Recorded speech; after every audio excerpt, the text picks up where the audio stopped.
cas, merci d'être là. Le CMI, ben, c'est le mardi. Hein, c'est ce qu'on vous dit depuis quelque temps. CMI, c'est le mardi, le deuxième mardi du mois. Et la fois dernière, on avait Claude et Julia Payan, vous vous rappelez, j'espère que vous vous rappelez. Sinon, vous pouvez les retrouver en différé sur notre chaîne YouTube.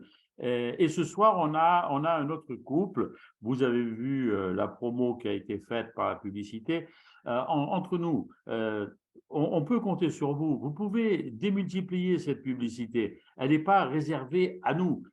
Envoyez-la à vos amis pour qu'ils soient aussi au courant. Envoyez-la même à vos ennemis pour qu'ils deviennent vos amis. C'est le mieux que vous ayez à faire, franchement. Hein, on compte sur vous parce que on n'a pas tous des calendriers, des répertoires très importants. Donc, si vous avez des amis, faites-leur en profiter de ces rencontres et c'est toujours intéressant. Voilà. Alors, ce soir, eh bien, on est mardi. On a rendez-vous avec un couple. Mais comme je vous disais, la semaine dernière, c'était Claude et Julia. Alors, CMI, c'est le mardi. Et tous les mois, donc le deuxième mardi, on change d'orateur. On ne change pas de formule. J'espère que vous avez apprécié la formule du mois dernier. Un temps où l'orateur enfin, le couple orateur à un temps déterminé pour intervenir en direct. Ensuite, après une pause, deuxième temps où je vais jouer un peu au monsieur loyal, m'appuyant sur ce qu'ils auront dit et puis des pensées personnelles, etc., toujours sur le thème qui va être développé. Une deuxième pause musicale et en fait, après, vous avez la parole. Mais ne faites pas comme la dernière fois, ne me laissez pas tout seul, c'est difficile. Bon, c'est vrai que je n'ai pas été très, très malin en vous disant, est-ce que vous avez des questions? Ben, c'était tellement sympa et tellement clair qu'on n'avait pas de questions ou très peu de questions. Et par contre, quand vous entendrez ce que vous allez entendre ce soir, si vous, d'un seul coup, vous avez une pensée personnelle ou une expérience à nous partager, gardez-la pour cette troisième partie, parce que ce sera intéressant de vous entendre aussi sur le thème qui, ce soir, c'est l'amour du Père. Vous avez entendu, vous avez vu sur votre invitation, c'est l'amour du Père. Mais avant de commencer, j'aimerais que Claude et Julia, qui était le dernier orateur du mois dernier, eh bien, on est dans une course et vous allez passer le relais à ceux qui vont suivre, c'est-à-dire Patrice et Christine. Alors, Claude et Julia, s'il vous plaît, je vais vous demander de prier pour ceux qui vous suivent, c'est-à-dire Patrice et Christine, puisque c'est eux qui prennent le relais ce soir. Vas-y, Claude, vas-y, Julia. Eh bien, nous prions, chers amis, ce cher couple. L'onction de Dieu les accompagne. Absolument. Et parce que ce que nous voulons partager dans ces moments, eh bien, c'est une inspiration qui vient d'en haut pour transformer les vies. Et nous prions sur vous dans cette parole qui dit il envoya sa parole et les guérit. Merci, oui. Le Saint-Esprit touche vos bouches, touche vos et vous inspire de l'intérieur pour que ce que vous exprimez soit vraiment un reflet du cœur du Père, et je suis certaine que ça va être le cas. Et on a hâte avec Claude de vous entendre ce soir. Chacun son... Soyez bénis. Merci, merci les amis. Merci beaucoup. Alors, Patrice, Christine, c'est vous qui êtes sur le grill ce soir. Non, pas sur le grill. Oh non. Sur le cœur. Quelle erreur. Oh, faut pas dire ça. En plus, quand on a partagé un tout petit peu sur le sujet, là, j'ai eu tout de suite dans mon cœur un verset que j'aime beaucoup. Un verset, je crois que beaucoup de gens aiment parce que c'est un verset qui est clé. À chaque fois qu'on veut parler de l'amour de Dieu, moi, j'entends toujours Jean 3,16. Car Dieu a tant aimé le monde qu'il a donné son Fils unique afin que quiconque croit en lui ne périt pas, mais qu'il ait la vie éternelle. Aimer le Fils et le Père nous fait entrer dans la vie éternelle. Et dans mon cœur, ça a résonné et je dis, mais je suis aimé, je suis aimé. Alors, c'est peut-être de ça que vous allez nous parler. Moi, j'espère, parce que j'ai soif d'être aimé du Père. Allez, Patrice, allez, Christine. Vas-y, à toi, Christine. Allez, à moi. Alors, bonsoir tout le monde. Soyez les bienvenus Et donc, ce soir, on va parler le cœur du Père entre l'amour et justice. Et donc, ce soir, moi, je vais parler de l'amour du Père. Comment on ressent l'amour du Père, comment on interprète l'amour du Père. Alors donc, moi, ce qui m'a intéressée, j'ai relevé un verset, c'est 1 Jean 4, 18. Alors, 1 Jean 4, 18 nous dit « La crainte n'est pas dans l'amour, mais l'amour parfait bannit la crainte, car la crainte suppose un châtiment, et celui qui craint n'est pas parfait dans l'amour. » Alors, j'ai relevé la signification du mot châtiment. Peine sévère, en général, qui frappe un coupable, punit une faute. Donc là, c'est vraiment dur d'entendre ça. Hein. Le châtiment, c'est quelque chose de très lourd. Dans la parole, on parle de la crainte de Dieu. Pour moi, la crainte de Dieu, c'est le respect de Dieu et c'est l'obéissance de Dieu. D'accord ? Et à travers ce verset, j'ai pris un personnage de la Bible et je me suis intéressée à Job, l'histoire de Job. Donc, je pense que vous connaissez tous l'histoire de Job. Donc, je vais résumer un petit peu. Alors, c'est comment Job voyait Dieu. Job était un homme intègre et droit, et il craignait Dieu. Et il évitait de faire le mal. C'était un homme riche, avec une bonne renommée dans le pays.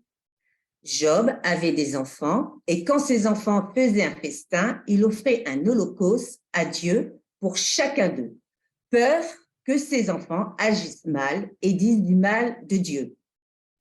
Alors, donc vous connaissez un petit peu l'histoire. À un moment, il y a Satan qui vient, d'accord, devant le trône de Dieu. Et puis, voilà, bon, bref, on va passer un petit peu, vous connaissez un peu l'histoire. Et donc, Satan va sur terre et il vient toucher, avec l'accord de Dieu, il vient toucher Job. Donc, Job le touche, Satan touche Job dans son corps, d'accord, dans ses biens, même au niveau de sa famille. Voilà. Donc, Job, là, il ne comprenait plus rien.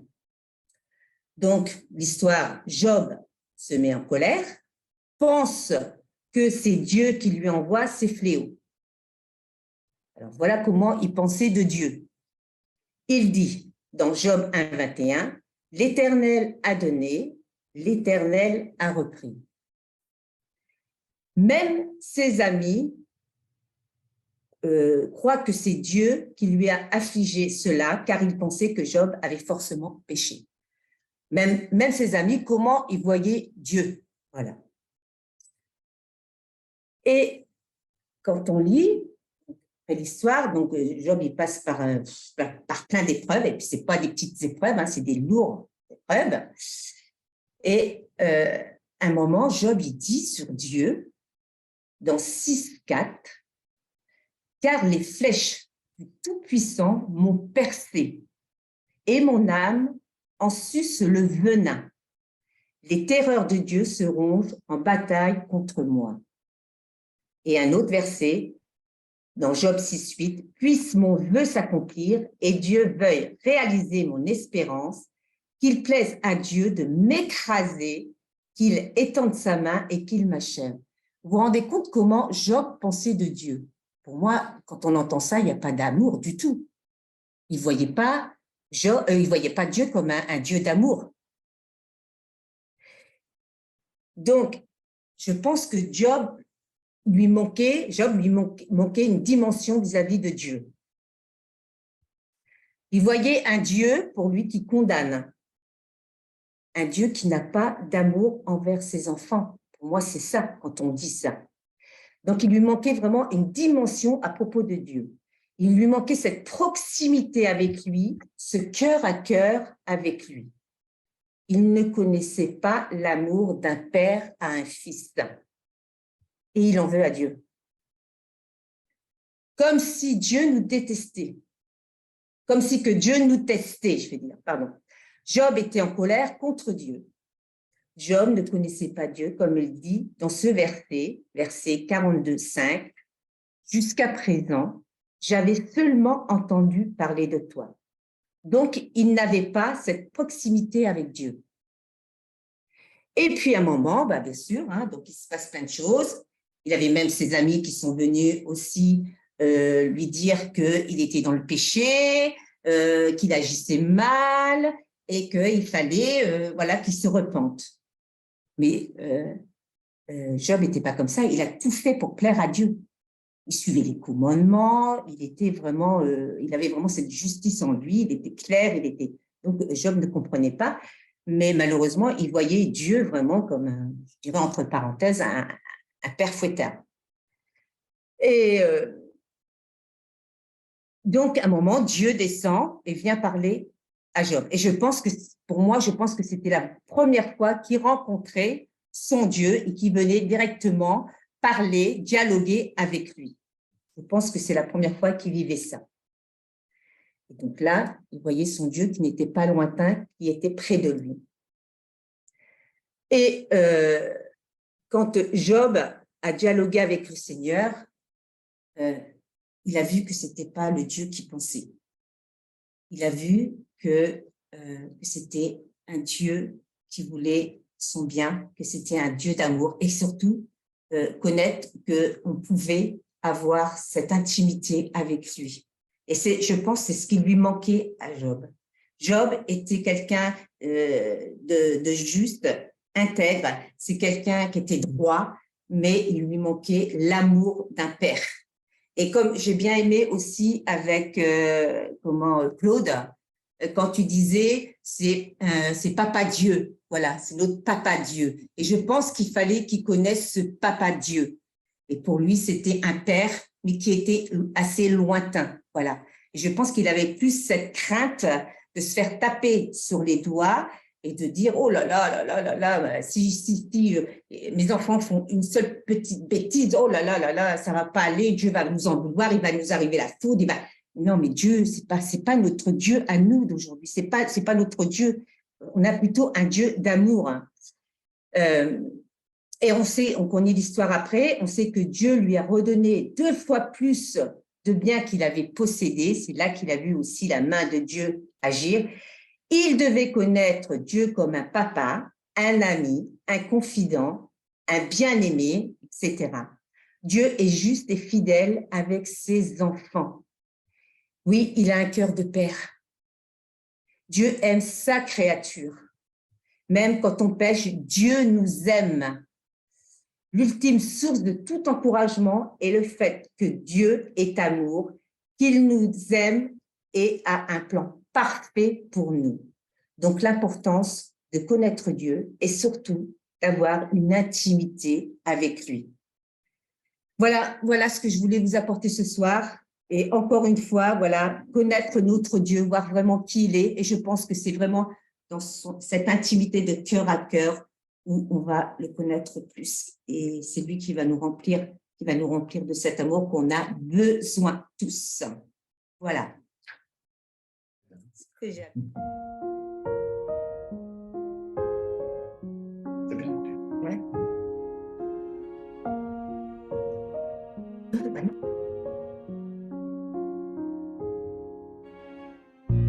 Je ne t'ai pas abandonné. Tu as toujours mon affection. Nous payons le prix de la passion. Oh mon fils, mon bien-aimé. Toi mon fils, mon bien-aimé.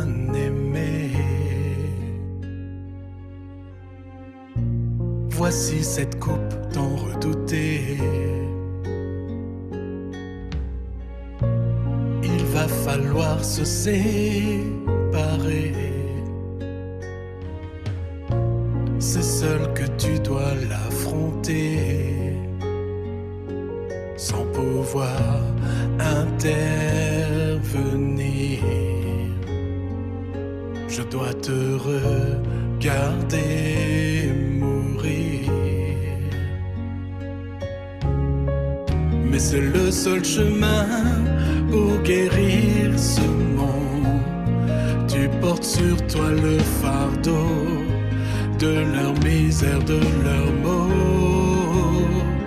Voilà la vérité qui sauvera celui qui croira que par amour à tes cris j'ai dû rester sourd.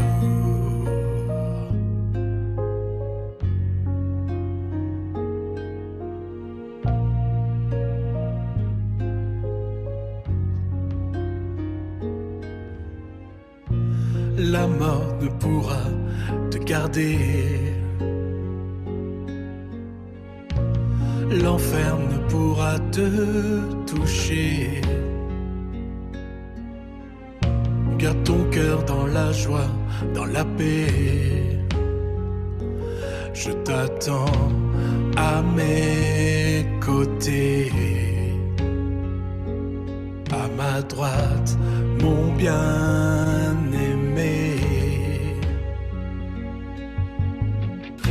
J'ai recueilli tes larmes versées qui laveront leurs iniquités. Et j'attends ton sang qui a coulé, qui effacera leurs péchés et qui va nous réconcilier.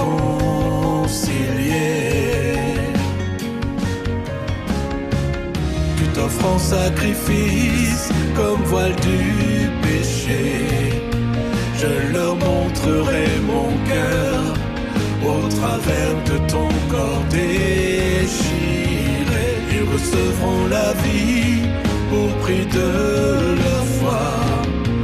Mais que cet amour fait mal, je ne peux même plus te regarder. Mais qui reconnaîtra le prix de la croix. Dans les larmes je t'ai quitté, laissé mais jamais abandonné. Je ne t'ai pas abandonné. Tu as toujours mon affection. Toi mon fils, mon bien-aimé.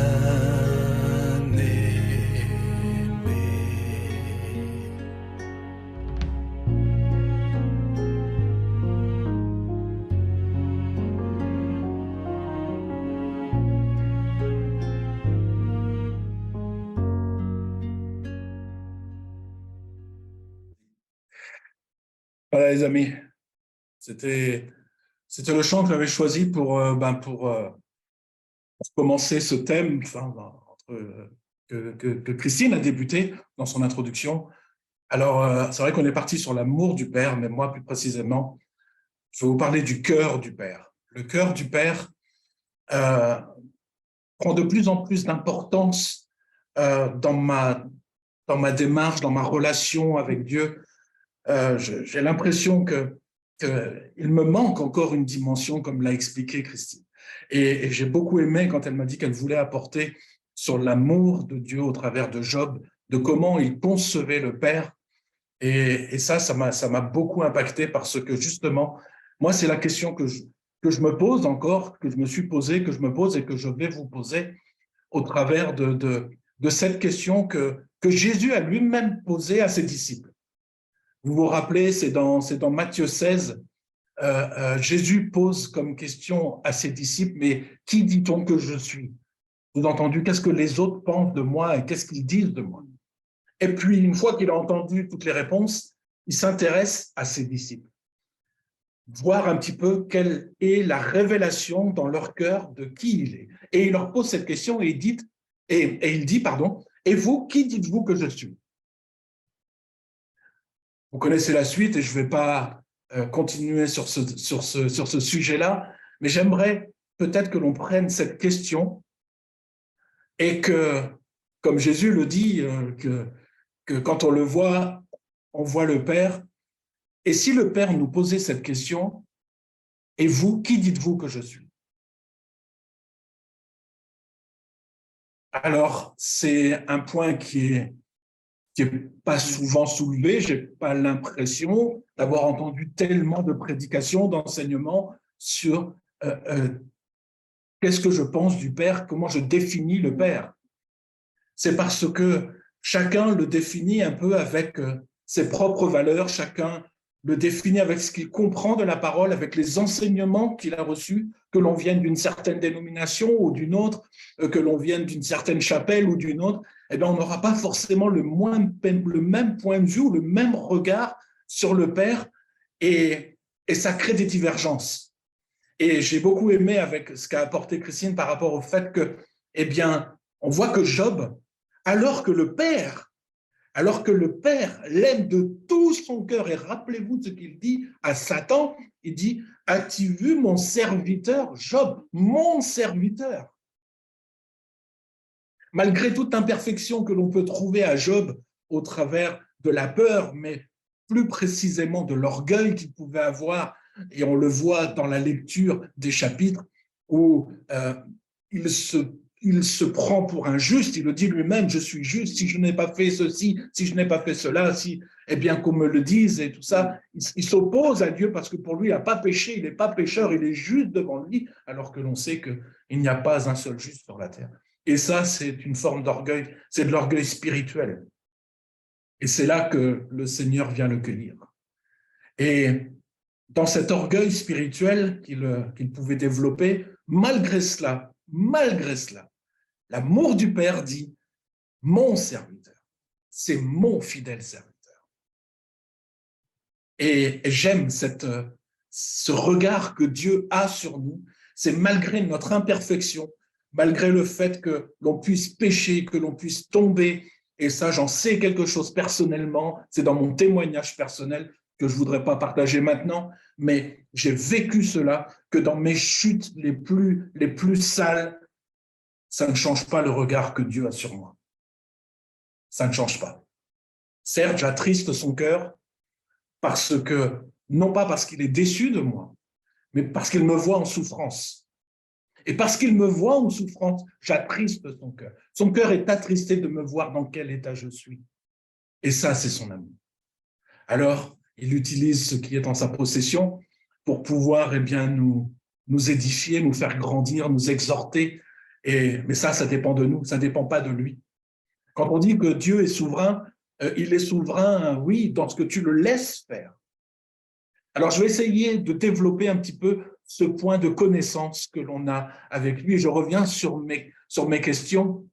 Connaissons-nous le Père et avons-nous une relation avec lui? Et j'aimerais en poser encore une autre que je n'avais pas marquée, auquel je n'avais pas pensé. Et est-ce que c'est nécessaire puisqu'on a Jésus? Est-ce que c'est nécessaire d'avoir une relation avec le Père ou de mettre le Père au centre de quoi que ce soit de notre vie puisqu'on a Jésus? Et Jésus est le Père. Permettez-moi de commencer avec un verset, je vais vous en donner quelques-uns ce soir. J'ai un petit peu de temps, j'espère que je ne vais pas être trop long. N'hésitez pas à me prévenir, les amis. Dans 1 Jean, chapitre 1er, verset 3. Il est écrit, c'est Jean lui-même qui écrit, il dit « Ce que nous avons vu et entendu, nous vous l'annonçons à vous aussi, afin que vous soyez en communion avec nous. » Wow. Or, notre communion est avec le Père et avec le Fils, Jésus-Christ.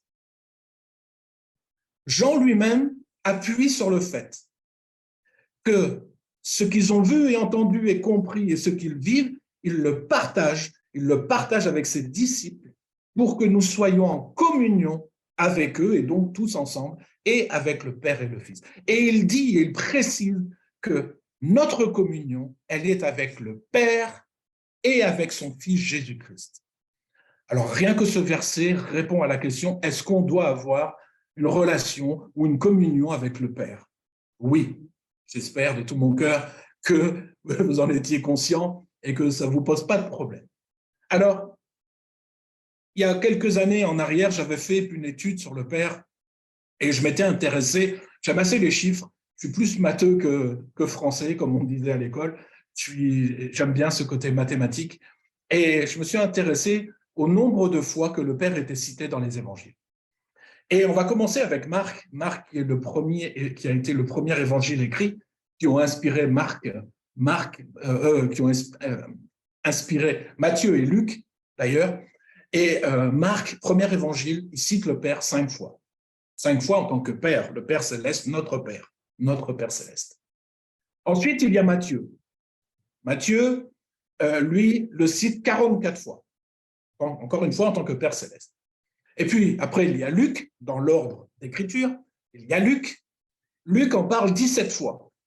Pourtant, Luc, il détaille, il donne beaucoup de détails. Je vous rappelle, il n'est pas juif, donc il donne beaucoup de détails. Mais peut-être que cette dimension de la relation avec le Père lui échappe un petit peu. Il le cite que 17 fois. Et puis, il y a Jean. Jean a été écrit à la fin du 1er siècle, alors que pour les autres, ils ont été écrits dans les années 60 à peu près, alors que lui, il a écrit quasiment à la fin du 1er siècle. Et il cite le Père 123 fois. Notamment, dans le verset 5, il le cite, je crois, de mémoire, 14 fois.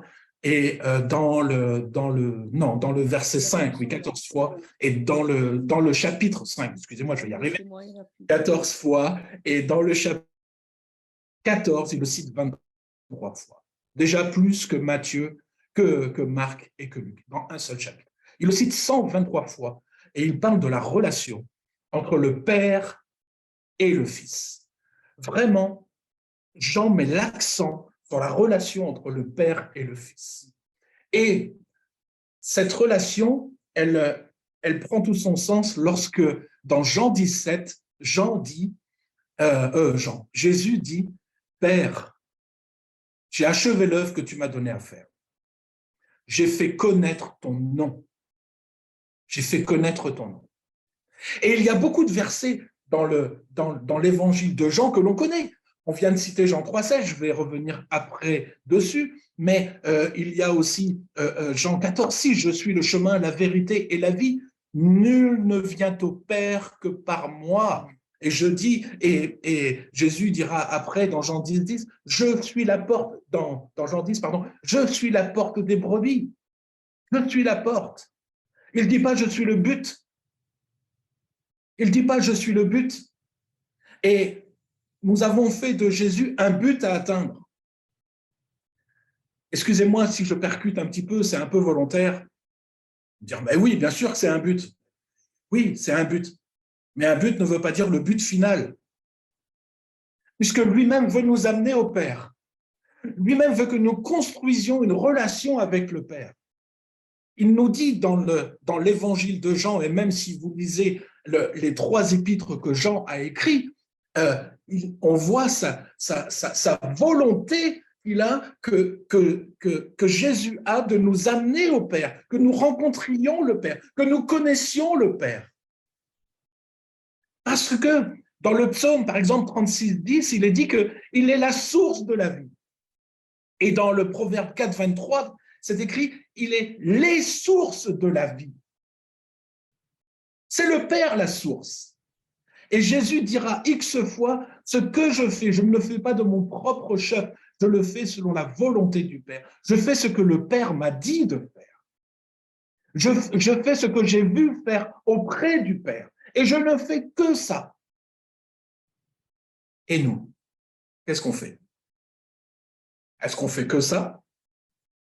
Est-ce que déjà, on en est arrivé au stade où, comme Job, on peut dire « Jusqu'à présent, mes oreilles avaient entendu parler de toi, mais aujourd'hui, mes yeux t'ont vu », sous-entendu qu'il est entré dans une nouvelle dimension relationnelle avec le Père. Est-ce que nous-mêmes, nous sommes entrés dans cette nouvelle relation avec le Père, dans cette nouvelle dimension? Je reviens à Jean. Jean 15, Jean 16, Jean 15, 16, Jean 16, 23, 24, 25, 26, 27. Il nous dit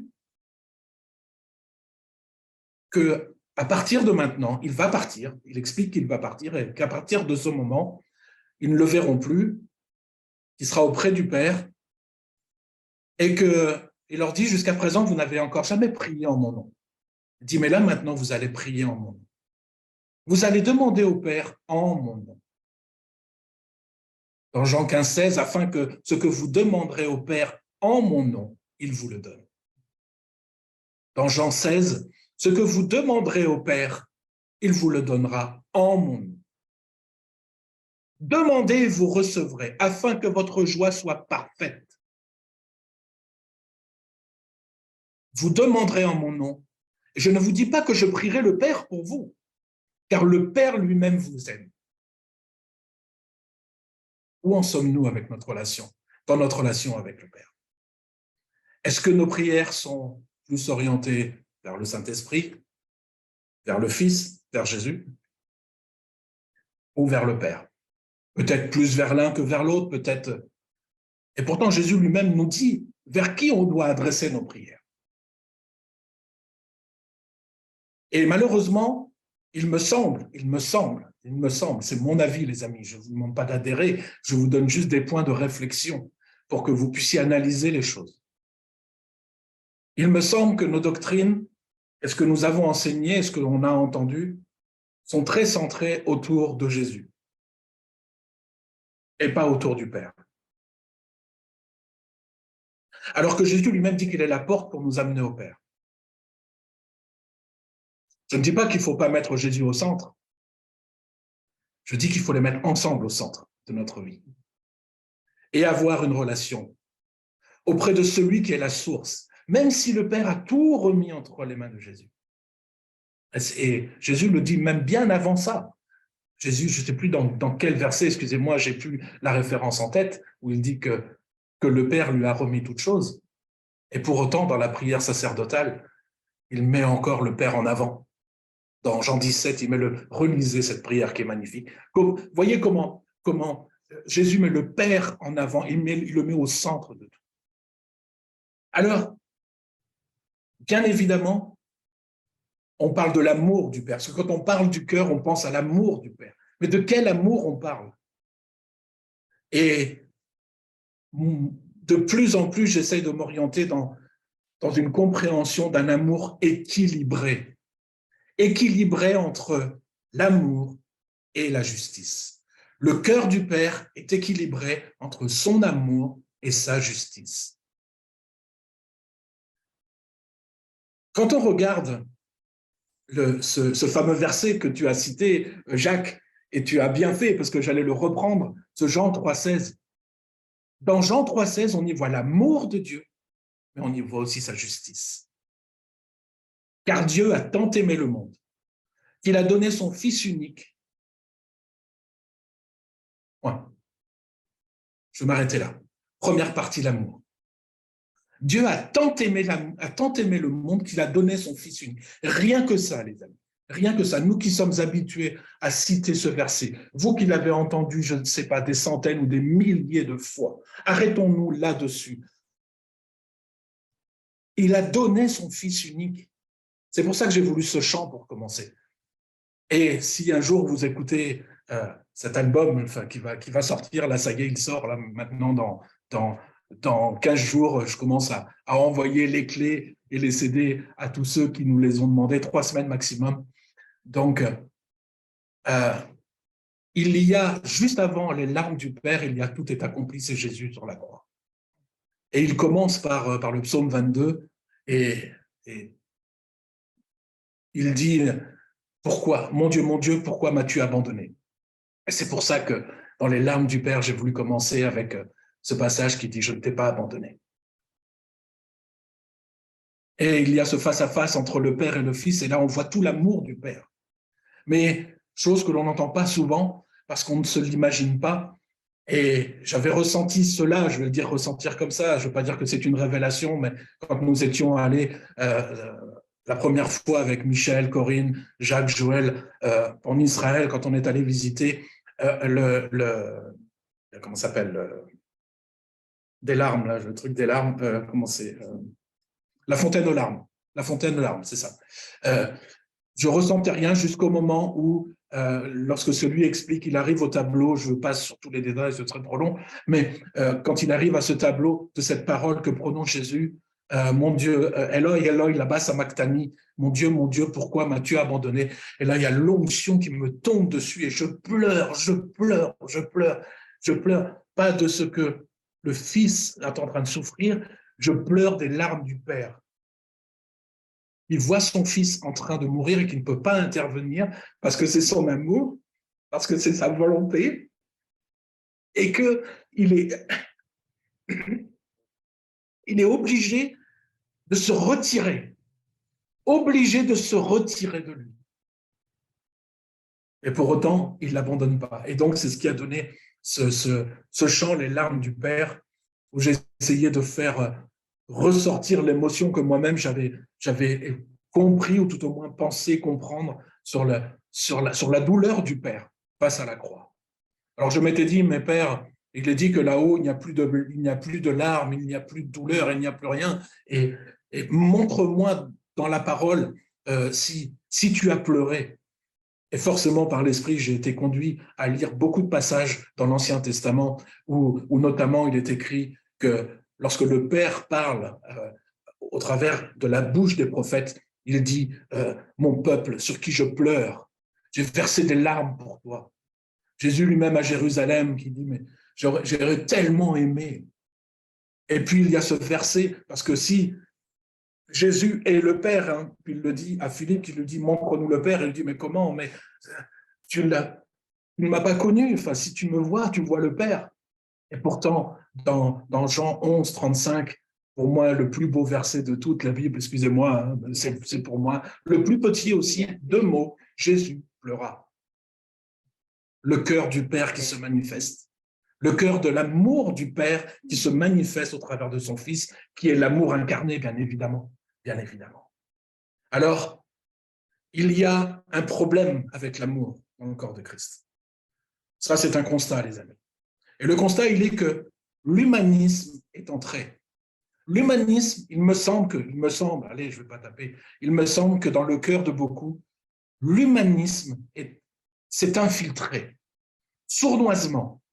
Ça ressemble, c'est de l'amour Canada Dry, c'est de l'amour humain. L'humanisme place l'homme au centre, c'est-à-dire au travers de sa bonté et de ses capacités. L'homme est capable d'eux. C'est tout le contraire de ce que dit la Bible. Non pas qu'elle dise que l'homme n'est pas bon, c'est pas ça, mais elle dit que notre capacité vient de Dieu et que l'amour que l'on doit manifester, c'est l'amour qui vient de lui. C'est cet amour qui est capable de se donner pour l'autre. C'est cet amour qui est capable d'être donné à son ennemi. C'est bien autre chose que l'humanisme. C'est pas l'amour, tout est beau, tout est gentil, on ira tous au paradis. C'est pas ça l'amour du Père. L'amour du Père, il est balancé, le cœur du Père, il est balancé entre son amour et sa justice. Donc je reviens à Jean 3,16, car il a tant aimé le monde qu'il a donné son Fils unique, afin que, et là il y a sa justice, afin que, il y a une condition pour hériter de la vie éternelle, il y a une condition.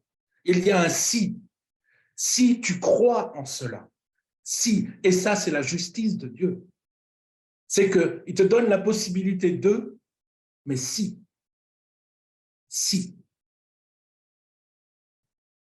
Dans Matthieu 6,33, vous le connaissez certainement, cherchez premièrement le royaume de Dieu et sa justice, et toutes choses vous seront données par-dessus tout, c'est-à-dire tout ce dont nous avons besoin pour vivre. Et ce mot justice, nous on le prend un peu au sens jugement, au sens de la discipline, au sens « waouh, c'est dur ». Mais le mot justice qui est employé, c'est pas dans ce sens-là. C'est dans le sens d'être droit, de faire ce qui est bien, de faire ce qui est juste. Et d'ailleurs, on le voit dans Matthieu 23, 23. « Malheur à vous, scribes et pharisiens hypocrites, parce que vous avez payé la dîme de la menthe, de l'ânette et du cumin, et que vous laissez ce qui est le plus important dans la loi, la justice, la miséricorde et la fidélité. » C'est là ce qu'il fallait pratiquer, sans négliger les autres choses. Et ce verset me ramène à un verset que j'aime beaucoup, que j'utilise assez fréquemment, c'est Michée 6, 8. Michée 6, 8.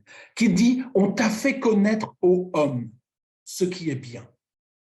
Et ce que l'Éternel demande de toi, c'est que tu pratiques la justice, c'est-à-dire faire ce qui est droit, juste, que tu aimes la miséricorde et que tu marches humblement avec ton Dieu. Pratiquer la justice, aimer la miséricorde, marcher humblement avec son Dieu. Je vous rappelle ce qu'a dit Jésus. Vous avez négligé ce qui est le plus important, la justice, la miséricorde et la fidélité. Les deux font la paire. Ce qui était écrit bien des siècles avant est recité par Jésus-Christ. Donc, Dieu est le même hier, aujourd'hui et éternellement.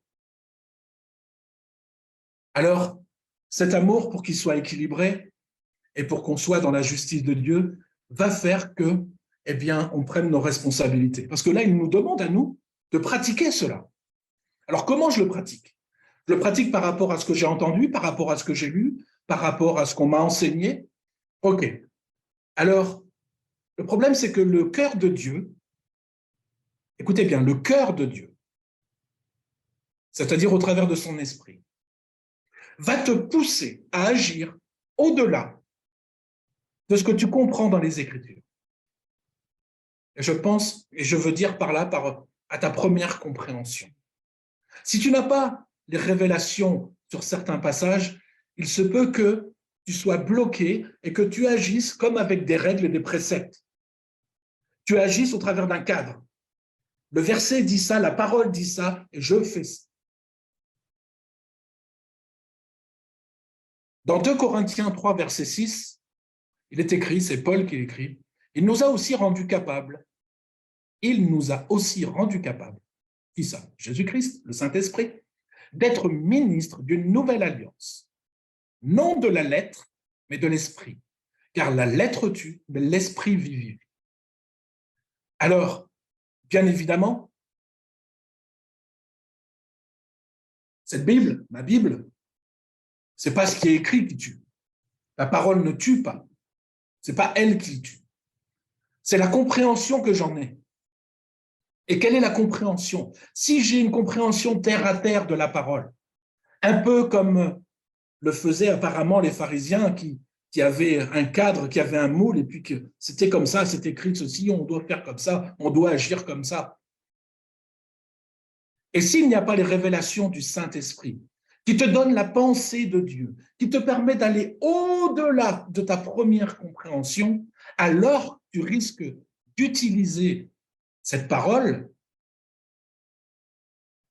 à mauvais escient, ou tout au moins pas forcément dans le cœur de Dieu, alors que tu y vas avec des versets de la parole, alors que tu y vas avec la parole. Et des passages dans la parole, on en voit quelques-uns. Dans Jean 8, il y a la femme adultère. Vous connaissez tous ce passage. Je ne vais pas m'étaler sur l'homme et la femme, d'accord? Ok, ça c'est un autre sujet. Cette femme qui est prise en flagrant délit d'adultère, les pharisiens viennent et les pharisiens citent la parole. Il est écrit. Ils citent la loi. C'était leur seul support et c'était leur guide. C'était le chemin qu'ils suivaient, c'était ça, et il fallait qu'ils suivent ça. C'était les préceptes de vie. Donc, ils avaient raison. Ils avaient tout à fait raison. On dit qu'ils viennent tenter Jésus, certes, mais parce qu'ils savent qu'ils ont raison. Et ils savent que s'il dit qu'il est la parole, il sera obligé d'aller dedans. En fait, ils se font prendre à leur propre jeu parce qu'ils sont avec la lettre qui tue et pas avec l'esprit qui vivifie. Et là, Jésus-Christ va au-delà de la compréhension primaire, au-delà de ce que l'on peut comprendre directement dans cette lecture. Le Béaba, c'est écrit qu'elle est prise en adultère, c'est lapidé, point barre. OK, on applique. Et lui, il vient et il prend le contre-pied. Il amène le cœur de Dieu. Oh, comme c'est compliqué. Comme c'est compliqué que d'aller chercher le cœur de Dieu dans des situations qui semblent tellement évidentes parce qu'il est écrit que. Et je pense que tout comme moi, vous l'avez fait, vous aussi, il est écrit que. Il est écrit que. Mais il est écrit que, est-ce que je suis sûr de parler avec le cœur de Dieu? Est-ce qu'au travers de ce que je comprends, je suis sûr que je parle avec la compréhension du cœur de Dieu? Et ça, c'est compliqué. C'est ce qui va faire notre maturité spirituelle, les amis. Et il nous faut aussi reconnaître qu'on a besoin de grandir dans notre maturité spirituelle. C'est pas parce qu'on connaît 1000 versets, c'est pas parce que tu connais ta Bible par cœur que tu es mature spirituellement. Ça n'a rien à voir avec ça, la maturité. Je vais y revenir un tout petit peu après. D'autres passages. Jésus, dans les journées de Shabbat, il n'avait pas le droit de guérir, pas le droit de délivrer. Et pourtant, il ne s'est pas gêné. Parce que la parole disait ça, les écrits disaient ça, mais lui, il amène le cœur de Dieu. Il dit, mais arrêtez de penser comme ça. Avec la femme à la perte de sang, cette femme qui vient le toucher alors qu'elle est impure et elle sait qu'elle n'a pas le droit. Et Jésus, quelque part, en parlant et en lui disant ta foi, en fait, il la sauve. Il la sauve. Parce qu'elle aurait pu être lapidée. Et la femme samaritaine au puits, on ne parle pas aux Samaritains. Et encore moins aux femmes. Et surtout avec elle, si tu savais qui elle est, cette femme. Si tu savais qui elle est. Tu ne lui adresserais même pas la parole, tu ne la regarderais même pas. Et lui, pourtant, il y va. Et les lépreux, dans Matthieu 8, ce lépreux qui vient le voir, et on ne touche pas les lépreux. On les met au large, on les met à part. Et lui, il est dit, il l'a touché. Il est écrit qu'il l'a touché. Et en le touchant, il l'a guéri. Il va au-delà de ce qui est écrit. Il amène le cœur du Père. Alors, pour arriver à cela, il faut une certaine maturité spirituelle. Je vous l'avoue. Et certainement que j'y suis pas encore. Moi, le premier. Donc, oui, absolument, chérie, il faut absolument, tu as raison. Et je n'accuse personne et je cherche à accuser personne. C'est juste des points que j'essaye de mettre en lumière pour que l'on puisse grandir, pour qu'on soit édifié, pour qu'on soit encouragé, les amis. Et voilà cette définition de la maturité spirituelle qui nous est donnée dans Hébreux 5, 14. Mais je vais remonter d'abord au verset 12, si vous le permettez. D'ailleurs, petite parenthèse, allez, entre parenthèses, ça sera peut-être encore une vidéo, entre parenthèses, Paul, lui, dans tous ses écrits, cite 43 fois le Père, en tant que Père céleste. Et plusieurs fois dans chacune de ses lettres. On sait que les Hébreux, l'épître aux Hébreux, on ne sait pas par qui ça a été écrit, il y en a qui disent que c'est par Paul, d'autres qui disent certainement pas. Juste pour information, le Père est cité une seule fois dans les Hébreux, et non pas en tant que Père céleste, mais en tant que Père des esprits. Alors, moi, personnellement, je me dis, si Paul avait écrit, peut-être qu'il aurait parlé un peu plus du Père. Peut-être. Surtout que les Hébreux connaissaient le Père, parce que dans cette étude que j'avais faite, eh bien, il est cité de nombreuses fois, dans ce qu'on appelle l'Ancien Testament, dans les Écritures. Déjà, les Hébreux connaissaient, les Juifs connaissaient le Père, ils l'appelaient Père déjà. Voilà, je referme ma petite parenthèse. Hébreux 5, 12. Vous, en effet, qui depuis longtemps devriez être des maîtres, pas vous, hein, vous ça va les amis, hein. Vous avez encore besoin qu'on vous enseigne les premiers rudiments des oracles de Dieu. Vous en êtes venus à avoir besoin de lait et non d'une nourriture solide. Or, quiconque en est au lait n'a pas l'expérience de la parole de justice, de droiture, on pourrait mettre, car il est un enfant. Mais la nourriture solide est pour les hommes faits, matures, hommes et femmes, hein, les amis, hein, pour ceux dont le jugement, c'est-à-dire le discernement, est exercé par l'usage à discerner ce qui est bien et ce qui est mal. Donc, on reconnaît une personne mature à l'aptitude qu'elle a de discerner entre le bien et le mal. Selon quoi? Selon les valeurs bibliques, selon les valeurs de Dieu, selon le cœur du Père, entre son amour et sa justice. Et ça, c'est tout un apprentissage. Ça, c'est quelque chose où il va falloir chercher le cœur du Père, chercher la révélation du Saint-Esprit. Pas juste apprendre le verset et le réciter.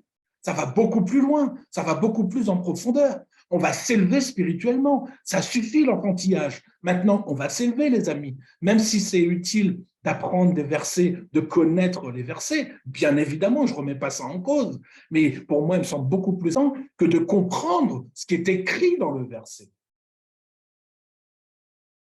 Quand Jésus parle en parabole, qu'il explique que le semeur est sorti, qu'il a semé dans le champ, Si tu comprends juste que, oui, ben, le semeur, il est sorti, puis il a semé, et donc ça va donner du blé. Ben, voilà ce que j'ai compris. Il va te manquer quelque chose. Donc, tu as beau connaître ce passage par cœur, tu peux le réciter par cœur, mais si tu n'es pas capable d'expliquer quelle est la pensée du Saint-Esprit, quelle est la pensée de Dieu là-dedans, ça ne va pas te servir à grand-chose. Et tu risques de mal l'utiliser. Alors, ça va nécessiter, cette maturité spirituelle va nécessiter une transformation. Et une transformation de quoi? Pas de ton esprit. Si vous avez un doute sur votre esprit, je viens juste de mettre en ligne une vidéo sur le corps, l'âme et l'esprit, où vit le Saint-Esprit en nous. Allez sur notre chaîne YouTube et puis vous la trouverez. On va parler de la transformation de l'âme, parce que c'est là que ça se passe. C'est de là, c'est dans ton âme que tu vas te faire une image du Père. Pas dans ton esprit. Parce que ton esprit sait qui est le Père, il le connaît très bien. Il n'a pas besoin qu'on lui explique. Mais par contre, ton âme, elle a besoin qu'on lui explique. Parce que pour peu que tu aies eu un père qui a plutôt été tortionnaire, autoritaire, mauvais, méchant, je ne sais pas, enfin, avec des qualités et des défauts, il y a de fortes chances que tu fasses un parallèle ou un transfert avec ce Père céleste, notamment si, quand tu lis dans les Écritures, tu vois un père un peu, où ça avoine un peu, quoi, hein, et tu te dis, ah non, non, non, non. Moi, je me rappelle une personne qui n'était pas chrétienne qui me disait avoir lu la Bible, et elle me disait, le père, enfin, Dieu, non, non, non, non, non, non, non, Dieu, non, non, non, il est trop méchant, il est trop mauvais. Par contre, Jésus, ouais, c'était un mec bien. Lui, oui, oui. Lui, il était gentil. Voilà. Mais vous savez que ça, c'était quelqu'un du monde. Mais avec le recul que nous avons et l'expérience que l'on a dans l'écoute des chrétiens, puisque c'est dans notre domaine de compétences, on travaille sur l'âme, sur la restauration de l'âme, la restauration de la relation spirituelle dans la compréhension.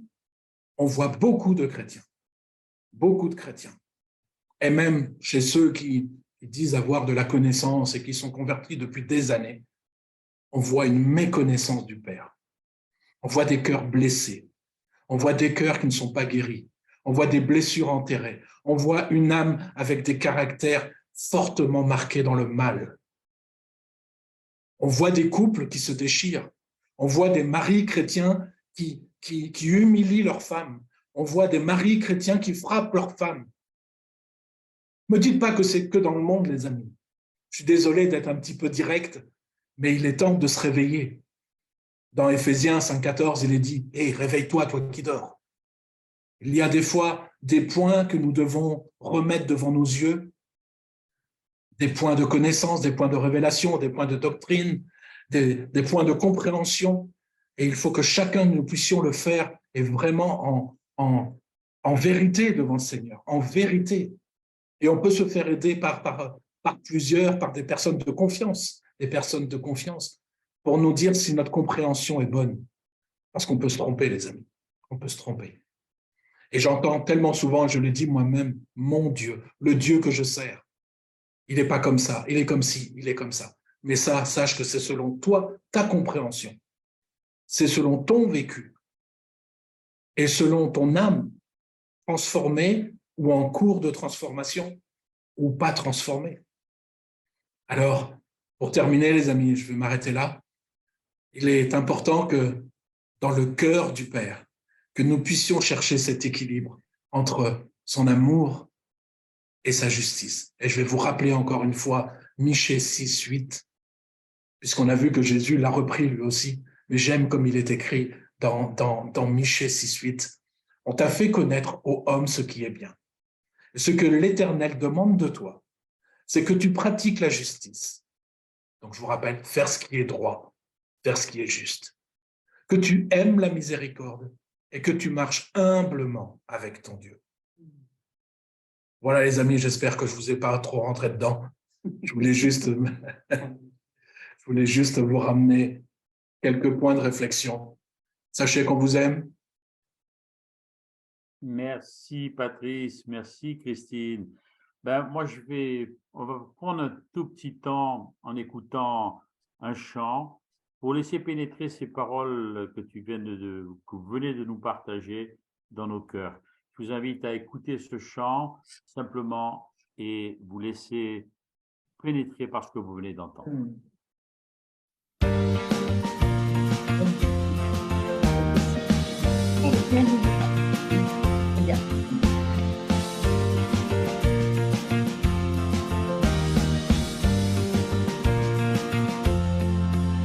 Abba Père, tu as libéré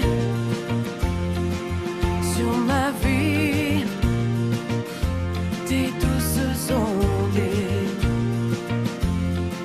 ces eaux vives d'amour déversées me révèlent que je suis aimé. Abba Père, ton esprit en moi crie mon Père, je suis à toi. Abba Père, ton amour en moi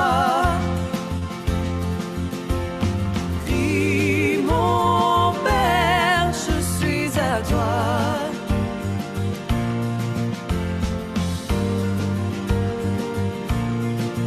Abba Père, tu m'as enivré du parfum de mon bien-aimé, la caresse du souffle sacré me rappelle que je suis aimé. Abba Père, ton esprit en moi crie mon Père, je suis à toi. Abba Père, ton amour en moi crie mon Père, je suis à toi. Je suis à toi, tu es à moi, lié par ton amour. Je suis à toi, tu es à moi, nous sommes un pour toujours. Je suis à toi, tu es à moi, lié par ton amour. Je suis à toi, tu es à moi, nous sommes un pour toujours. Abba Père, ton esprit en moi crie mon Père, je suis à toi. Abba Père, ton amour en moi crie mon Père, je suis à toi. Je suis à toi. Je suis à toi. Je suis à toi. Merci beaucoup. Merci Martin pour ce chant qui est magnifique. Merci à Patrice. Je crois que c'est de vous aussi ce chant. Oui, c'est de lui. Ouais. Et de Écoute, Patrice. vous avez été, enfin, je parle en mon nom, d'accord? Je ne sais pas, les amis, vous aurez le droit tout à l'heure dans la troisième partie de partager votre cœur, vos expériences. Non, te protège pas. Non. Moi, c'est que des. J'assume. Non, moi, c'est que des choses positives que je pourrais dire de ce que j'ai entendu ce soir. C'était vraiment touchant et bouleversant. Et alors, je voudrais reprendre un petit peu le déroulement de ce que vous avez tous les deux proposé ce soir et repartir un petit peu en arrière à partir de Job. Et Christine disait, en fait, et tu étais parti de l'idée que on faisait une image du Père en fonction de nos propres expériences. Et toi, Patrice, tu as continué en laissant entendre tout à l'heure que parfois nos expériences de ce Père pouvaient nous entraîner à une certaine forme de légalisme, non? C'est bien ce que j'ai compris. Oui, c'est ça, tout à fait. Absolument. Expliciter un petit peu mieux pour qu'on enracine bien cette pensée-là. Ouais. Ça peut vite nous faire basculer. C'est d'ailleurs un des thèmes que l'on peut aborder dans la guérison de l'âme, enfin, dans la guérison des blessures, c'est que effectivement, en fonction de notre vécu et des blessures qu'on a pu vivre avec notre Père connu. Là, j'aimerais que tu insistes, parce que cette partie du Père, on va y revenir, parce que je pense que c'est extrêmement important. Moi, à un moment donné, j'avais l'impression que tu voulais nous parler d'un légalisme acquis par rapport à une expérience vécue. Oui, c'est ça. C'est là, c'est ce que je voulais dire, c'est que ça peut nous faire basculer en fonction de ce qu'on a vécu, soit dans du religieux, vraiment avoir un cadre qui peut être religieux, rigide, qui manque de souplesse, qui s'appuie sur des certitudes, et ces certitudes, on peut les trouver dans la parole, voilà, parce que ça amène une certaine… On peut y trouver un certain réconfort dans une rigidité, dans un cadre qui est bien défini, c'est écrit comme ça, je fais ça, c'est mes bornes. Alors, bien évidemment, la parole met des bornes, bien évidemment, mais en fonction de notre état d'âme, de cœur, ces bornes peuvent devenir très rigides et amener, dans un autre cas, du légalisme qui nous empêche, qui peuvent nous fatiguer. Le légalisme et le religieux nous empêchent d'entrer véritablement, je vais être clair, nous empêchent véritablement d'entrer dans une communion profonde avec le cœur du Père. Parce que le Père est tout sauf religieux et légaliste. C'est ça, on va se trouver à ce moment-là en décalage par rapport à l'image du Père tel qu'on devrait le recevoir. Oui, tout à fait. Il y a un exemple que je prends souvent, je m'excuse, je vais reprendre encore un exemple, c'est par rapport à cette femme adultère, ces pharisiens qui viennent et puis qui abordent. En fait, ils citent la loi, d'accord, ce qu'on appelle la loi mosaïque, c'est-à-dire Moïse a amené de la part de Dieu cette loi, et quand on lit le Lévitique, quand on lit la loi, et là je sais que je parle à quelqu'un qui la connaît bien mieux que moi, c'est difficile d'y voir la miséricorde de Dieu dans le sens où nous, on peut la comprendre. Nous, on entend par miséricorde la grâce, d'accord, puisqu'on dit qu'on n'est plus sous la loi, nous sommes sous la grâce. Donc, c'est comme si Jésus avait apporté une nouvelle relation qui est la grâce, et uniquement la grâce, et que ça n'existait pas dans l'Ancien Testament. Sauf que cette grâce, elle existait. Dieu est le même hier, aujourd'hui et éternellement. Sauf que Jésus était le cœur, c'est celui qui avait le cœur pour apporter cette grâce, pour nous. Il a fait comme une offrande pour nous.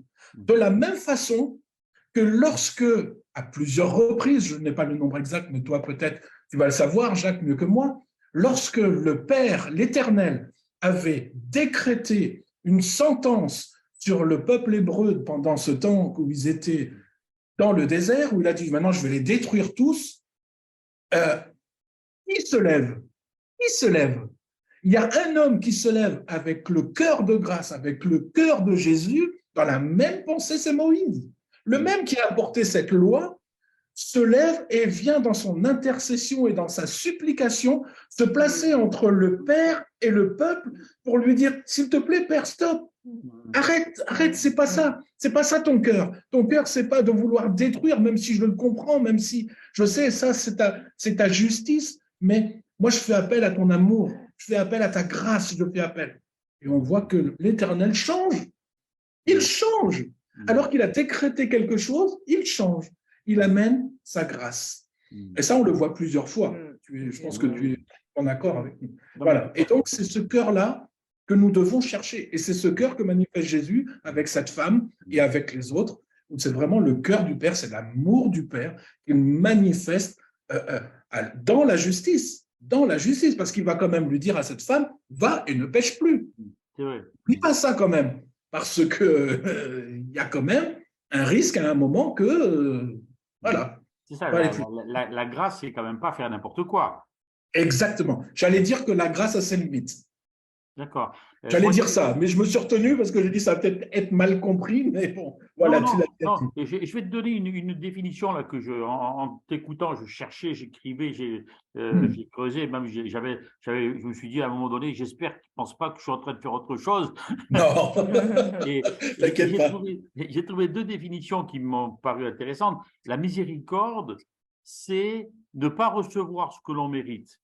Et Dieu nous fait miséricorde. La grâce, c'est recevoir ce que nous ne méritons pas. C'est ça. Amen. J'ai trouvé C'est ça. ça génial. C'est exactement hein. ça. La miséricorde, Bon c'est pas exemple. recevoir ce que l'on mérite, parce que sinon on aurait une sentence. Dieu nous Oui. fait miséricorde. Mais la grâce, c'est recevoir ce que nous ne méritons pas. On mérite Amen. la grâce. C'est ça l'amour de Dieu, ouais, c'est Oui, ça l'amour de Dieu. génial, génial. Oui, c'est Non, formidable. C'est formidable. j'aimerais qu'on revienne un petit peu sur l'idée que tu as aussi développée, un tout petit peu, et honnêtement, si tu veux, j'essayais de faire un peu d'empathie et de me mettre dans la peau ou dans la vie de quelqu'un d'autre, même si j'ai aussi vécu des choses difficiles avec mon père. Quand un homme, une femme vit des expériences difficiles avec son père terrestre, c'est extrêmement compliqué d'arriver à rencontrer le cœur du père. Oui, Est-ce absolument. que vous avez des expériences ou des idées, des chemins à nous communiquer, pas des témoignages d'autres personnes, mais des Non, choses non. que vous avez dans votre cœur?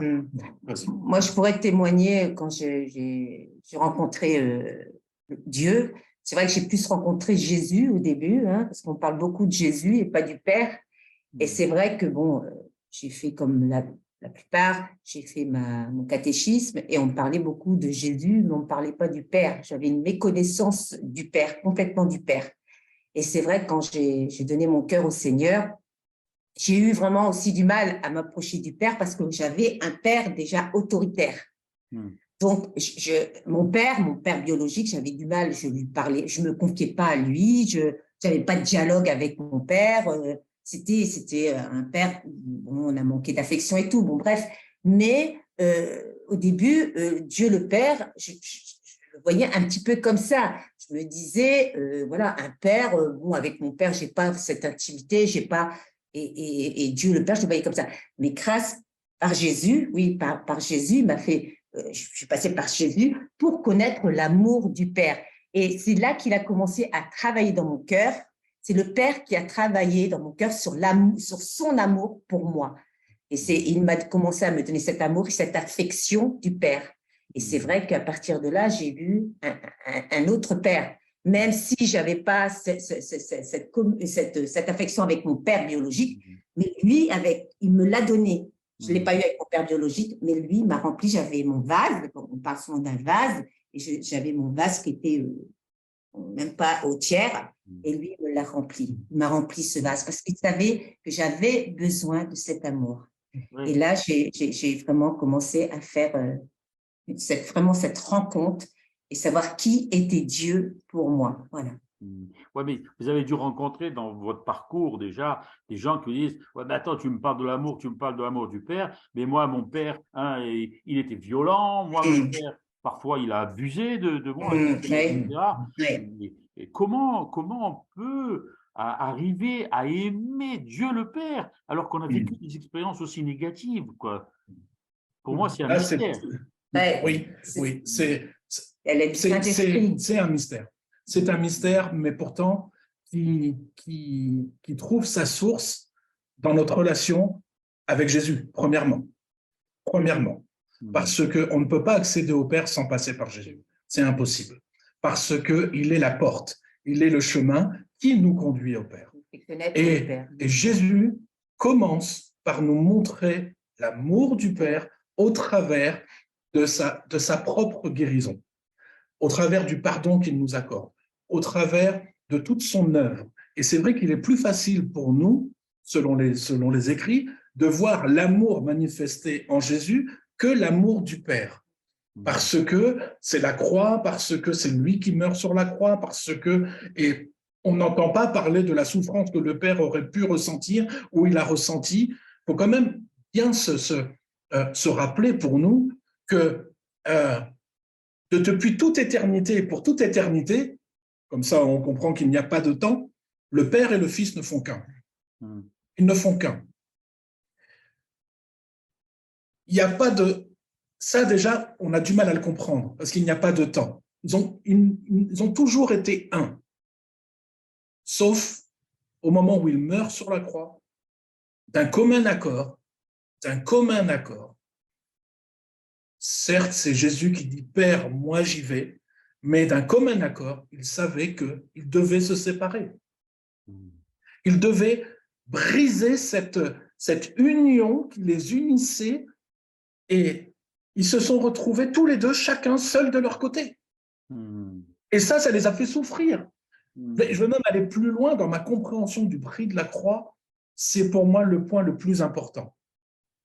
Si on comprend ce prix qui a été payé par le Père et le Fils de cette séparation de 3 jours et 3 nuits pour moi, je ne parle pas pour vous, pour moi, à cause de mon péché, à cause de ma faute, pour que je puisse être réconcilié avec le Père, si on peut toucher ça du doigt, déjà, je pense qu'on va mieux cerner l'amour du Père pour nous. Et toute cette guérison que nous apporte Jésus dans notre âme, parce que c'est pour ça qu'il dit « Je suis venu guérir les cœurs brisés ». C'est la première parole. Il dit « Je suis venu annoncer une bonne nouvelle, je suis venu pour guérir les cœurs brisés ». Et les cœurs brisés par rapport à quoi? Par rapport à tout notre vécu. Ça n'a pas seulement le fait que j'ai ma petite amie, elle est partie, j'ai mon mari, j'ai ma femme, c'est pas ce que veut dire Jésus. Jésus parle du cœur brisé au travers de toutes les blessures de notre âme qui ont fait que nous avons été séparés ou nous avons été éloignés et qu'il sait aussi que l'ennemi est venu mettre son venin là-dedans. Il est venu semer son ivraie là-dedans. Parce que, un point très important, dans la relation entre les enfants et le père, je parle du père biologique, l'ennemi sait que s'il arrive à pourrir la relation entre les enfants et le père biologique, il y a de fortes chances que même s'il rencontre Jésus plus tard, ils aient un problème relationnel avec le Père Céleste. Parce qu'il sait que ça, c'est une clé tellement importante dans notre vie chrétienne, la relation avec le Père, que s'il arrive à saper ça, même quand on est chrétien, il a encore un petit truc où il gagne. Ouais, je comprends. C'est quand même difficile à accepter, difficile à comprendre, à entendre d'abord, à comprendre vraiment, à accepter. Tu vois, dans ton premier chant que je ne connaissais pas, en tout cas, bravo, parce qu'il y a un vrai message à l'intérieur des deux d'ailleurs. Mais dans le premier, c'était très très fort. Mais j'ai été choqué. Je te le dis, je vous le dis, j'étais choqué au départ d'entendre le Père, à travers ta voix, qui dit « Je dois te regarder mourir ». Ça m'a pris aux tripes. Et puis après, le Père qui dit « Je ne t'ai pas abandonné ». Alors là, j'étais en colère, quoi, quelque part. Comment il peut dire « Je dois te regarder mourir » comment il peut dire « Je ne t'ai pas abandonné », mais la mort du Fils, c'est un scandale. Comment un père comme lui peut-il envoyer son fils à la mort? Comment? Est-ce que ça a quelque chose? J'ai compris. Je peux sortir, je peux botter en touche. Non, c'est un point hyper important. J'y réfléchissais encore cet après-midi parce que je me disais, finalement, quel est le plus grand amour? Jésus dit, il n'y a pas de plus grand amour que de donner sa vie pour ceux qu'on aime. Et c'est dans Jean 15. Et là, je me dis, mais Père, voilà l'amour que tu nous as manifesté en regardant ton Fils mourir. Tu nous l'as donné, parce que c'est lui qui nous le donne. C'est lui qui nous le donne. Au travers de la volonté de Jésus-Christ, bien évidemment, son Fils. Il a dit, Père, c'est moi, j'y vais, je fais. Mais il dit aussi que lui et le Père ne font qu'un. Il le dit à plusieurs reprises, et entre autres dans dans Jean 14, c'est dit au moins 3 fois. Moi dans le Père en moi, nous ne faisons qu'un. Et Jean 17, il nous explique tellement bien que le Père vit en lui et lui dans le Père et eux en nous. Aujourd'hui, en nous. Eux en nous. C'est parce que malgré toute la douleur, malgré toute la souffrance, malgré tout ce que le Père voyait et n'a pas pu regarder, parce qu'il y a un moment, il est obligé de détourner son regard, parce que le Fils porte le péché du monde et le Père ne peut voir le péché. Donc, il ne peut plus regarder son propre Fils, qui est son agneau, il se donne en sacrifice pour nous, il ne peut même plus et il ne peut pas l'aider, alors que il aurait pu tout arrêter d'un coup. Un mot de Jésus, une pensée, et tout aurait pu s'arrêter. Et là, il est allé au bout des choses, et le Fils et le Père. Et je crois que quand Jésus nous dit qu'il n'y a pas de plus grand amour que de donner sa vie, il parle pour lui et pour le Père. Parce qu'au travers de Jésus, le Père donne sa vie aussi. Il paye de sa personne pour nous. Et ça doit faire partie de notre compréhension du prix de la croix, que le Père paye le prix avec le Fils. Et ça, c'est un amour qui, pour moi, me paraît encore même plus important, plus grand, parce qu'il sait qu'il a la capacité de tout arrêter, il sait qu'il a la capacité de tout. Maintenant, il sait que c'est le seul chemin. C'était la seule solution. C'était la seule solution pour vaincre la mort, pour vaincre le diable, pour vaincre les conséquences du péché, pour vaincre tout l'enfer. C'était la seule solution. C'était écrit déjà dès le début, dès le commencement. Et il connaissait la suite. Il connaissait la suite. C'est complètement fou, ça. Hein. C'est fou. Ouais, c'est fou. C'est complètement fou. C'est fou. Et je me demande si on a vraiment toute la capacité, et je ne le pense pas d'ailleurs, de comprendre tout ça. Il n'y a que lui qui peut faire ça. Personne d'autre peut faire une chose pareille. C'est incroyable. Et là, on peut presque parler vraiment des entrailles de Dieu. Là, c'est vraiment El Shaddai, il livre ses entrailles. Les entrailles. Complètement. Lorsque Paul, dans les Philippiens, dit « Ayez en vous les sentiments qui étaient en Jésus-Christ », le Père et le Fils ne faisant qu'un, c'est ce qui était en Jésus-Christ, c'est ce qui était dans le Père, c'est ses entrailles de compassion. S'il n'avait pas eu ces entrailles de compassion pour nous, il n'aurait pas exercé sa miséricorde, il n'aurait pas exercé sa grâce pour nous. Parce que par-dessus tout, c'est la grâce du Père. Par-dessus tout, c'est la grâce du Père. À chaque fois que nous parlons de grâce, nous parlons de la grâce du Père au travers de l'œuvre de Jésus-Christ à la croix, au travers du sang qu'il a versé, qu'il a présenté devant le Père, comme dit Hébreu, qu'il a traversé les tabernacles éternels. D'accord?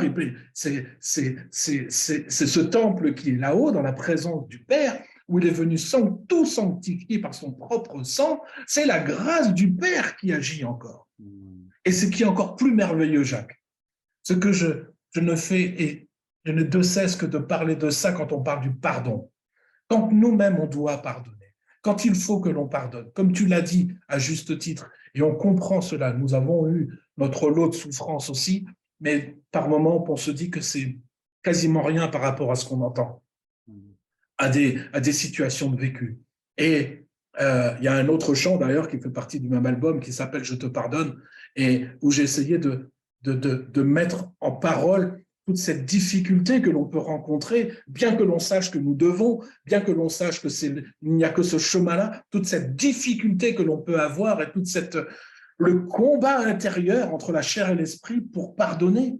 Parce qu'entre le « tu dois » et « je fais », il y a une marge énorme qui s'appelle la souffrance entre les deux. Qui s'appelle la souffrance. Et bien souvent, on met ça de côté.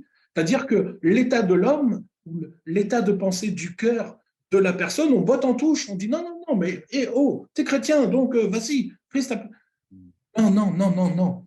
Dieu sait, le Père sait que nous sommes humains, que nous avons une chair, et que cette chair, elle souffre encore aujourd'hui, et qu'on a besoin de son amour et de sa grâce. Et je dis à chaque fois que quand on pardonne, on utilise la grâce que Dieu nous a donnée.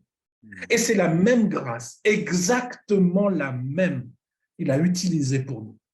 C'est la même grâce. Il n'y a pas une grâce différente pour nous qui sommes enfants de Dieu, qui sommes ambassadeurs, comme on l'a dit tout à l'heure, du royaume de Dieu, quand on exerce, pardon, cette grâce, c'est une grâce que nous faisons. Comme tu l'as dit, c'est quelque chose d'immérité. C'est pas mérité, mais on la donne. On la donne. Alors qu'il y a tout qui dit le contraire. Nous, on utilise cette grâce. C'est la même grâce que le Père a utilisée pour nous, quand on lui a demandé pardon pour nos fautes et nos péchés. Une dernière question, les amis. Bon, j'ai compris, et j'espère que tous nos amis ont aussi compris, hein, on a besoin de rencontrer le Père. On a besoin de rencontrer Jésus dans notre vie, dans notre cœur, effectivement. Et on a aussi Impossible sans lui. Hein, exactement. Mais on a aussi donc besoin de rencontrer le Père. Quand on rencontre le Père, la première action qui se passe en nous, d'abord c'est la réconciliation, c'est vrai, mais c'est reconnaître aussi que nous sommes des orphelins. Bah absolument. Et à ce moment-là, en tant qu'orphelin, on a tout à réapprendre. Ben oui, c'est vrai. Les fils et les filles. Oui, Non, absolument. C'est justement pour ça qu'on a besoin, c'est ce qu'on appelle cette nouvelle naissance. Cette nouvelle naissance, c'est ce qui se passe premièrement dans notre esprit. Ça se passe là d'abord, d'accord? La nouvelle naissance n'a pas à voir directement avec notre âme, contrairement à ce qu'on peut penser. Dans ce fameux verset que toutes choses sont devenues nouvelles, très mal employé, sorti du contexte, et donc voilà, j'ai pas le temps, un autre jour peut-être, ou alors venez à un séminaire comme ça, vous entendrez un petit peu plus sur ça. Mais la nouvelle naissance, c'est premièrement, c'est notre esprit qui est régénéré par le Saint-Esprit. Notre esprit était de nature adamique, d'accord? Il est né avec on est né du premier Adam, sous la couverture du premier Adam, et on a eu besoin, et le monde a besoin de rencontrer, on va dire comme c'est écrit le deuxième Adam, mais c'est le dernier Adam, parce qu'on n'aura pas d'autre, d'accord? Ça, on est d'accord, qui est Jésus-Christ, afin d'entrer dans cette nouvelle nature qui est une nature divine. Et c'est ça la nouvelle naissance. Ensuite, c'est pas parce qu'on est né de nouveau que ça a changé toute chose pour nous. Non, pas du tout. Il faut qu'on apprenne à changer maintenant, en partenariat avec le Saint-Esprit. Et quand on vient au Père, on est des orphelins. On est des orphelins. On est des orphelins spirituels. Et quand on arrive au Père, il est dit qu'on est adopté d'une adoption plénière. Plénière. C'est-à-dire qu'on n'a plus rien à voir avec notre premier père, notre première famille, qui était celle du royaume du diable, parce qu'il est dit qu'on est passé du royaume des ténèbres au royaume de la lumière du Fils. D'accord? C'était dans Romains, si je me trompe. Il faut que je me trompe, excusez-moi, mais c'est Paul qui le dit en tout cas. Donc on change de camp, ok? Et on a besoin là de tout réapprendre. Sincèrement, les amis. Moi, j'étais à fond dans l'occultisme. Donc, le côté spirituel, je connaissais, les esprits, je connaissais. Je connaissais beaucoup de choses au niveau spirituel, je ne savais pas au niveau démoniaque, je ne savais pas que c'était démoniaque, tout ça, moi. Hein. Mais par contre, parler aux esprits, ça ne me posait pas de problème. Faire tourner les tables, le Ouija, enfin, tous ces trucs-là. Arrête. Ouais, j'arrête là. Non, mais c'est un témoignage, ça va peut-être parler à certains. Voilà. Il a fallu un nettoyage.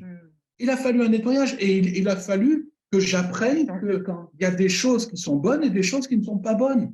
Et que dans les valeurs que l'on m'a inculquées, moi je suis de famille ouvrière avec un père et une mère qui étaient communistes, et donc Dieu n'avait pas sa place à table, et j'entendais les valeurs qui pour moi étaient bonnes, et je pense que les valeurs de mon père étaient bonnes.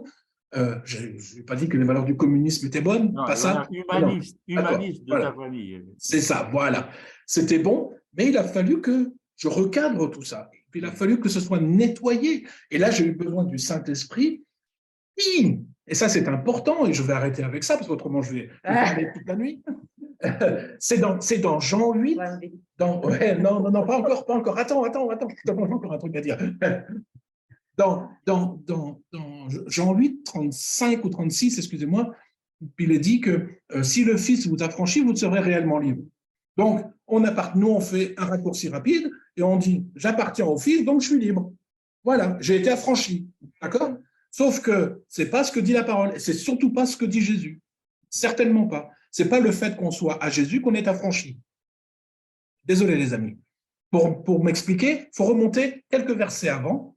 À partir du verset 31-32. Il dit que Jésus s'adresse à ceux qui avaient cru en lui. Il s'adresse aux Juifs qui avaient cru en lui. donc pas à n'importe qui, d'accord? Comme s'il nous parlait là. Et il dit,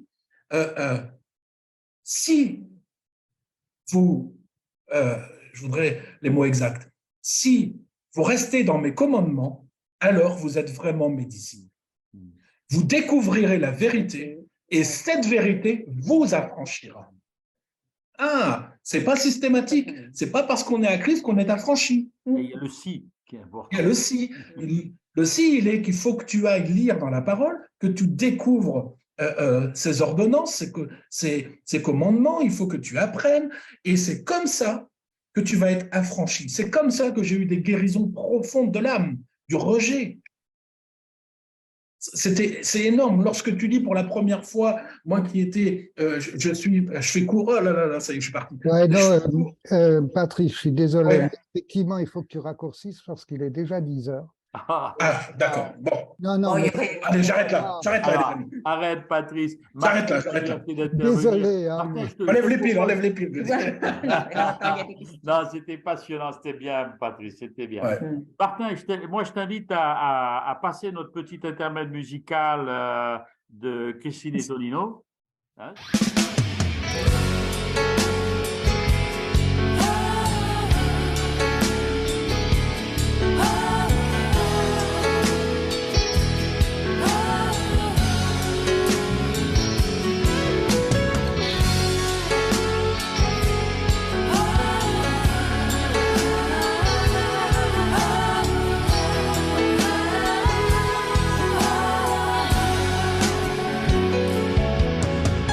J'entrerai dans ta maison, j'y trouverai la guérison, car tu es un Dieu qui répond. J'écouterai dans le silence, ta voix me parle, j'aime ta présence. Voici la renaissance de mes pensées. Mon cœur t'adore, t'aimer bien plus fort que toutes ces chaînes qui me lient encore. Chercher, trouver ton chemin, tes trésors, toutes ces perles de vie, perles d'or.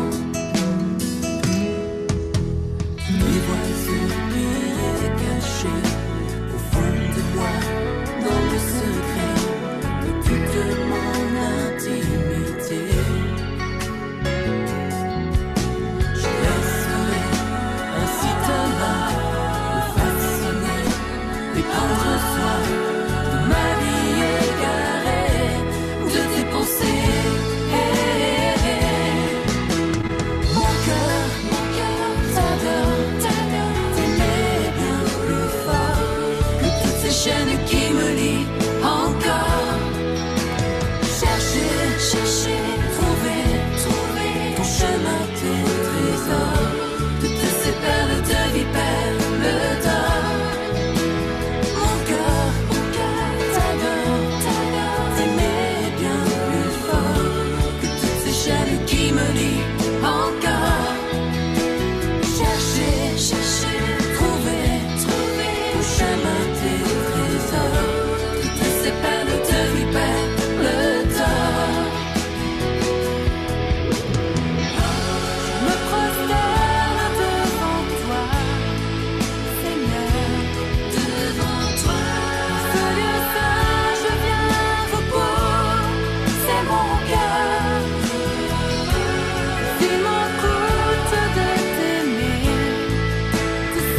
je veux te suivre. Libre choix, c'est de vivre pour te servir. Mon cœur t'adore, t'aimer bien plus fort que toutes ces chaînes qui me lient encore.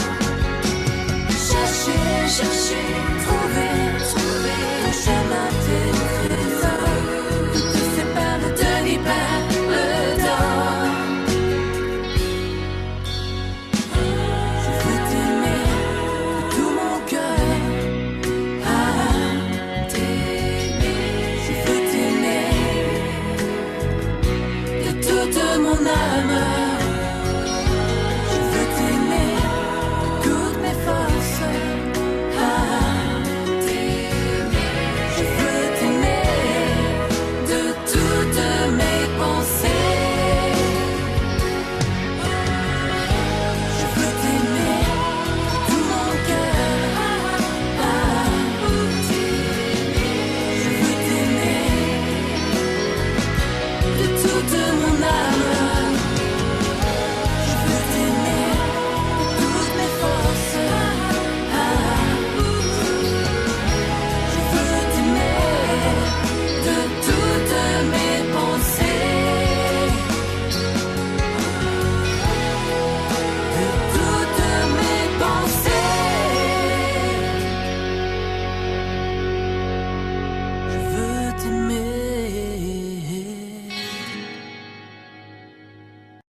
Ok, les amis. Oh, ben Bon. super. Eh bien, écoutez, merci beaucoup. Je vais repasser la parole à mon ami Martin. Il a sans doute des informations complémentaires pour la suite. À toi, Martin. Quelques petites informations. Nous nous retrouvons le deuxième mardi du mois d'avril. Ce sera le 15 avril. Normalement, s'il est de bonne volonté et de bonne humeur, ce sera notre ami Michel Allard qui devrait intervenir. On ne sait pas encore exactement sur quel thème, mais on lui fait confiance. Il va trouver quelque chose qui va parler à tout le monde. J'aime sa façon aussi très évangélistique d'amener la parole. Cette espèce de fer de lance qui parle toujours avec force. Et puis, on se retrouvera... Oui, c'est le 11, qu'est-ce que je dis?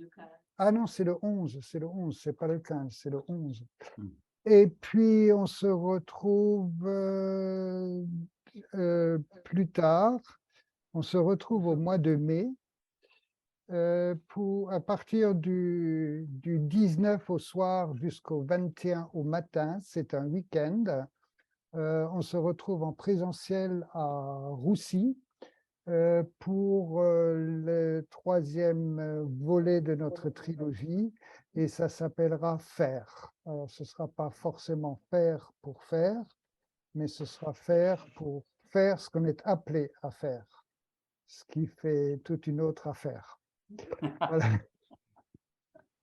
Et effectivement, et il faut battre le fer quand il est chaud. En tout C'est cas, ça. nous, pour ce soir, on a fini. On va vous faire un gros bisou de loin. On vous dit au revoir dans un mois ou à l'occasion, lors de rencontres. Je sais que Claude et Julia sont sur la route. Les Étlingers aussi, les Piqueries aussi, les Allard aussi, et nous aussi. On vous dit au revoir et à bientôt. Au revoir. Gros bisous, Voilà. Clément. Et puis, merci à tous ceux qui nous ont suivis sur Facebook et sur YouTube. On arrête la diffusion ici, et puis merci à vous et au plaisir aussi de vous retrouver.